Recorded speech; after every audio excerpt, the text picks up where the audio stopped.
नमस्कार, आप देख रहे हैं वॉइस ऑफ रिपब्लिक और मैं हूं ओम प्रकाश यादव।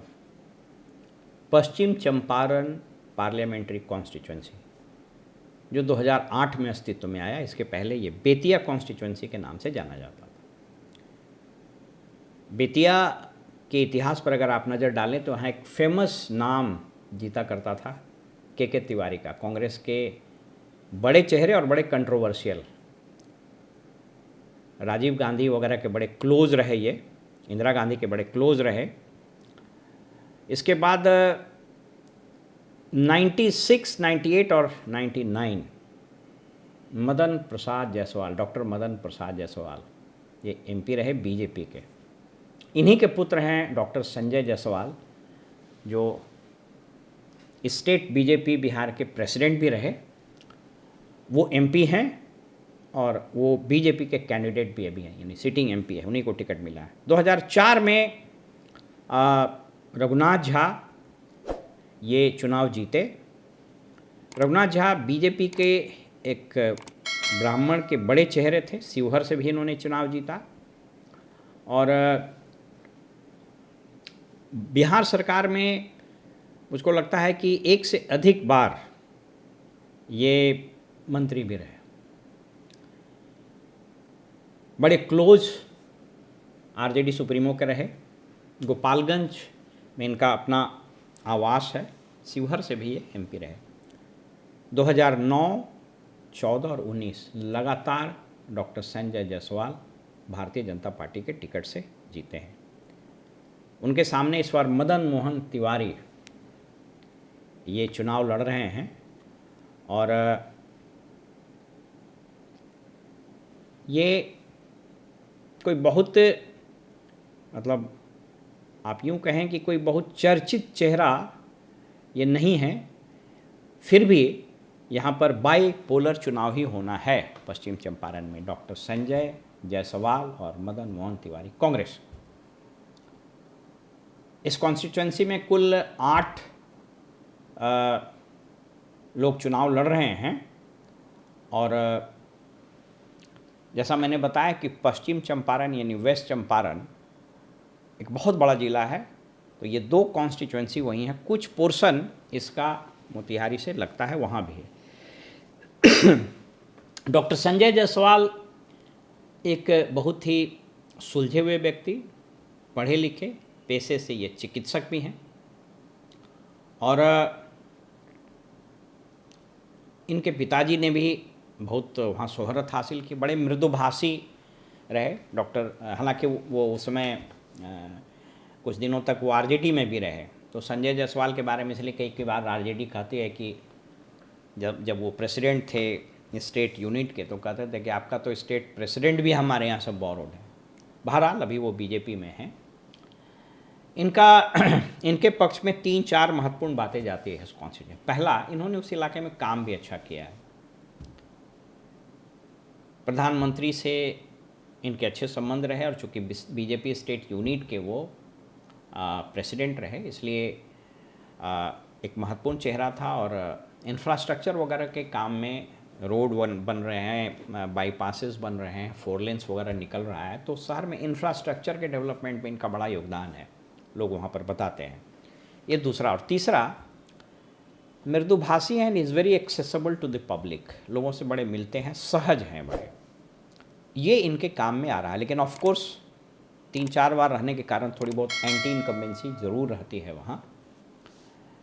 इनके अच्छे संबंध होने के कारण इन इलाकों में बहुत ज़बरदस्त कंपेनिंग भी हुई बीजेपी के, दाव भी प्रतिष्ठा पर लगी हुई कि भाई बीजेपी का एक एक्स प्रेसिडेंट वहाँ चुनाव लड़ रहा है। हालांकि ये कभी मंत्री नहीं रहे, लेकिन मुझको लगता है कि यदि इस बार ये जीते तो मोदी जी के मंत्रिमंडल में ये मंत्री भी बन सकते हैं। इसी स्थान पर मदन मोहन तिवारी कांग्रेस के हैं। समस्या ये है कांग्रेस की कि कांग्रेस एक ऐसी पार्टी बन गई है जो 74-75 के बाद उसमें कोई स्ट्रक्चरल चेंज नहीं हो पाया है और ये बड़ा मोनोलिथ पार्टी है। एआईसीसी और सीडब्ल्यूसी कांग्रेस वर्किंग कमेटी में वैसे लोग हैं जिनका ज़मीन से कोई वाबस्ता नहीं है। और ये बात कई बार उठी है। राहुल गांधी अपने पदयात्रा के पहले और पदयात्रा के बाद अपने आप में बहुत बड़ा ट्रांसफॉर्मेशन पाते हैं, ये बात सत्य है। Now he is a changed man, so he may be a very good person, but as of now he has not become a very matured and astute politician. तो कांग्रेस की वही समस्या है। मतलब अगर कोई कांग्रेस से अचानक पूछ दे कि आपके 543 कॉन्स्टिट्यूएंसी में अगर आपको चुनाव लड़ना है तो कौन कैंडिडेट होगा, तो यह समस्या हो जाए। बीजेपी में हम लोगों ने बिहार में कई बार देखा है, जब कांग्रेस में अध्यक्ष थे उनकी मृत्यु हो गई सदानंद सिंह जी, तो आरोप भी लगे कि इन्होंने कांग्रेस ने टिकट बेचने का धंधा शुरू किया, और ये आरोप अभी भी नेतृत्व पर लग रहा है। अभी कांग्रेस के जो स्टेट प्रेसिडेंट हैं अखिलेश सिंह, वो आरजेडी के बड़े नज़दीकी आरजेडी में ही थे पहले, लालू जी के विश्वास पात्र थे और उन्हीं के कृपा पात्र से ये केंद्र में मंत्री भी रहे थे, राज्यसभा भी भेजे गए। बहुत दिनों से इन्होंने कोई चुनाव नहीं जीता है। तो समस्या कांग्रेस के कैंडिडेट की वही है, अपनी आइडेंटिटी की।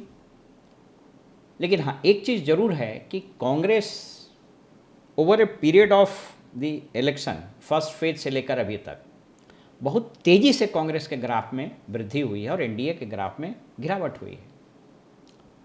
जो ओपिनियन पोल्स और अलग अलग सर्वेक्षण आ रहे हैं, प्लस नैरेटिव्स भी है, अब 400 पार वाला नारा खत्म हो गया है।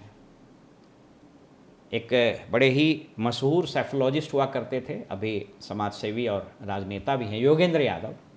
उन्होंने तो यहाँ तक कहा कि बीजेपी को 233 सीट आएगा और कदाचित एनडीए सिंपल मेजॉरिटी तक नहीं पहुँच पाएगी। हालांकि वो उनका अपना ओपिनियन है, वो एक्सट्रीम पॉइंट है। आरएसएस के एक व्यक्ति से मेरी बात हुई तो उसका एक अलग एक्सट्रीम है। आरएसएस के स्टेट लेवल के नेता से मेरी बात हुई तो उन्होंने जो आंकड़ा मुझे भेजा वो था 411 का। यह भी बहुत एक्सट्रीम है। लेकिन एक बात तय है कि जिस तरह से केंद्रीय नेतृत्व और स्टेट लेवल पर भी जो बीजेपी के रैंक एंड फाइल है, उनके नैरेटिव्स में बहुत बड़ा परिवर्तन हुआ है। और ये जब राहुल गांधी ने अपने गारंटीज़ अपने सभी गारंटी और मैनिफेस्टो की बात की तो वो बड़ा मोमेंटम पकड़ा है, खास करके 1 करोड़ रोजगार देने वाला मामला। ये सारी चीज़ें पकड़ी है और बार बार बीजेपी का जो स्लोगन है, जो जुमले हैं, उसके चलते भी बहुत नेगेटिव चीज़ें हुई है। बहरहाल यह कहना अतिशयोक्ति नहीं होगा कि पश्चिम चंपारण में मुकाबला बहुत कांटे का नहीं है कांग्रेस और बीजेपी के बीच में।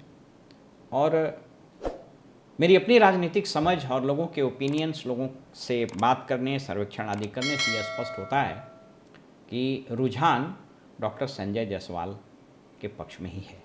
फिलहाल 25 तारीख को चुनाव के बाद स्पष्ट हो पाएगा कि वोटिंग परसेंटेज का क्या रहा और लोगों ने किस पैटर्न पर, किस इश्यूज़ पर, किस मुद्दे पर वोट दिया है। फिलहाल हमें इजाज़त दीजिए और आप देखते रहिए वॉइस ऑफ रिपब्लिक। नमस्कार।